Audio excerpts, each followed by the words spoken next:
Akio Toyoda, Hmm. he said this like he was saying this last year, like for the last year and a half. He's like, look, we're not going to switch to all EVs. We've got to Hmm. have a mix of vehicles.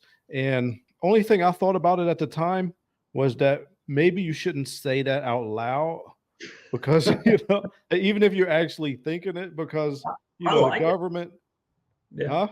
I like it. So many times the CEOs are just they say the things to please people, and it's not always what they mean. He Yeah. came out and was like, "We're going to keep doing engines. We don't care about EVs. If the future is not there, I'm not here to please anybody. This is what we're going to do. It's going to make money." And boom, look at what's happening. I got 1, 2, 3, 4, 5, 6, 7, 8 wrenches in my top drawer. Hey, what's up, guys? This is MJ100K, and today we got to talk about Toyota doubling their profits and raking in money. We got Dane on the line here today. How you doing, Dane? Doing good, bud. All right, man. So let's go into this story from Toyota. Yeah, this I haven't read this article Hmm. that you told me about, but nothing about what you just said surprises me at all.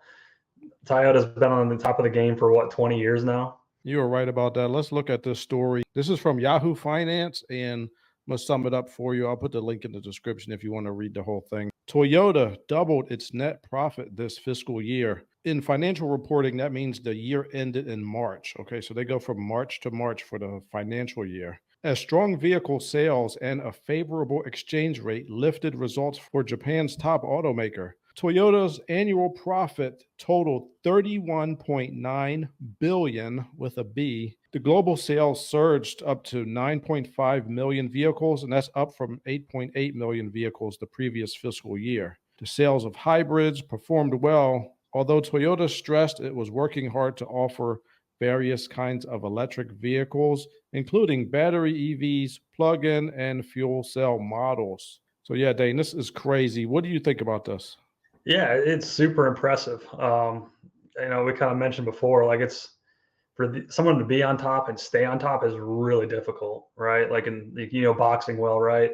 It's hard to Yeah. become champion. It's harder to stay champion because Yeah. so many people are coming for you. Yeah, This everybody's gunning for the champ. exactly, and they're staying on top. Yeah, and so many people in the last year have seen a slow in sales. Like the big three in Detroit have all seen slows in sales. Yeah. Anybody that's been paying attention to dealerships as they drive by have seen parking lots or dealer lots fill up in the last year or two, where they Mhm. were empty, not too long ago, and now they're full. They can't move cars. Yeah, like Toyota, Honda, and Mazda are up really good right now. And I Hmm. know Tesla's down a lot and GM's down a little bit. So Hmm. everybody's taking a hit except for these three. The Akio Toyoda, Hmm. he said this like he was saying this last year, like for the last year and a half. He's like, look, we're not going to switch to all EVs. We've got to Hmm. have a mix of vehicles. And only thing I thought about it at the time was that maybe you shouldn't say that out loud because even if you're actually thinking it, because I the like it. government, Yeah, huh? I like it. So many times the CEOs are just they say the things to please people, and it's not always what they mean.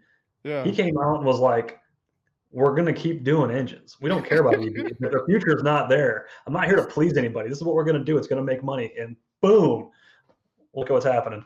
Yeah, I mean, well, I guess we all got to eat crow because Akio Toyoda was right. The new CEO is Koji Sato.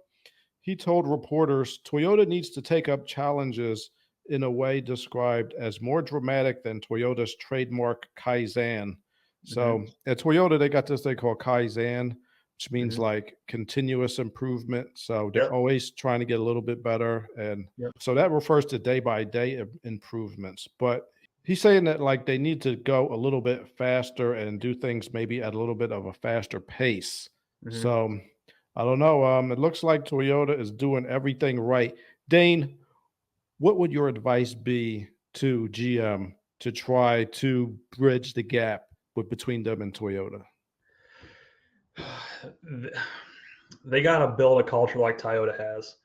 I know a few people that work at Toyota in the material handling unit, and they all have nothing but good things to say. Where in most cases, people I know work for large corporations. myself being one in the past, doesn't always have good things to say about that company because you kind of get treated like a small person or like you're not really relevant. Where I think Toyota, from what I keep being told from people on the inside there, is they have a strong culture where you feel like you're making a difference for one. They value you as a person for another. And so it makes these people want to build better things. They want to build a good product. They care about what's happening, where you don't always have that mentality inside other companies. So I'm very familiar with the Kaizen method. It's something that those guys have talked about too on the continuous improvement side. And Right. that doesn't go for just product, that goes for the business too. Like they want to make the business stronger. And so they're not complacent. This is what's kept them on top, is they're always looking for that next thing. They're trying to be better. Where are we weak? Where can we improve? They're always sharpening that sword. One thing I used to like when I used to work there is they Hmm. used to have what's called like a step level meeting Hmm. to where like let's say I was an engineer and I had my manager was the manager of like a team of about 5 or 6 engineers. Hmm. But they would have an opportunity where you could have a meeting with your manager's manager. Oh yeah. So I think that's good because it gives you an opportunity to first of all, it gives your upper level management a chance Hmm. to see how the regular management is doing. Right. And Yeah. it also gives you a chance to kind of air your grievances where you might be afraid to say it directly to your manager.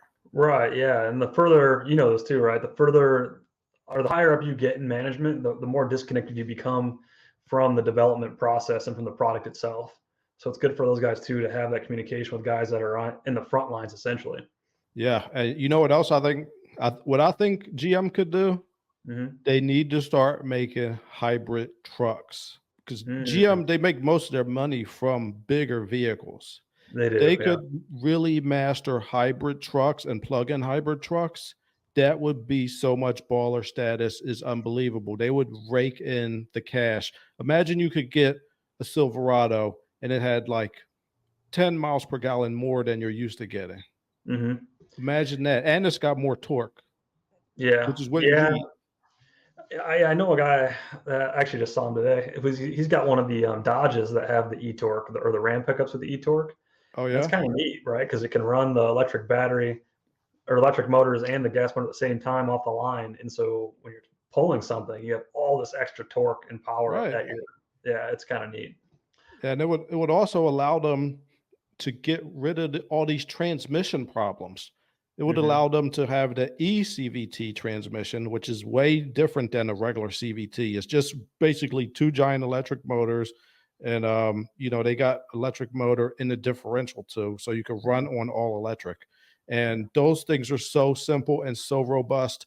GM, if you are listening, I need you to start making hybrid trucks and get rid of that displacement on demand nonsense. Just have a regular truck, less complicated engine, less complicated transmission, more torque, more miles per gallon. It's baller status. Dane, we got to get this truck made. What's going on here?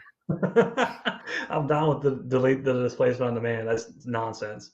Oh, Yeah, get rid of that. Doing I think good. with EVs becoming more popular, I think what they've actually done is made hybrids more acceptable. Hybrids and plug-in hybrids. Yeah, they got a strong market there. I think I was telling you, my mom just bought. She had a Prius. She had one of the very first ones, and still's driving or was driving it. Mhm. They just bought the new Rav4 EV, or not EV, but hybrid. The hybrid. All right. Yep. And so they've been on the Toyota, hybrid bandwagon for a long time and are staying that way. And Yeah. my dad's going to keep the Prius and use it as a farm truck. He said he's going to open the back up so he can haul stuff out of the farm. Really? With a Yeah, he's Prius? like, Oh my he's like, God. put it on. So I'm gonna keep going until it don't go no more. I'm like, all right, Oh, okay. All right. whatever. All right. Well, there you have it, people. Toyota's breaking in the cash, and we are hoping that GM can catch up sometime this century. I think they could do it, but we will find out. All right. Well, thank you for tuning in and have a good one.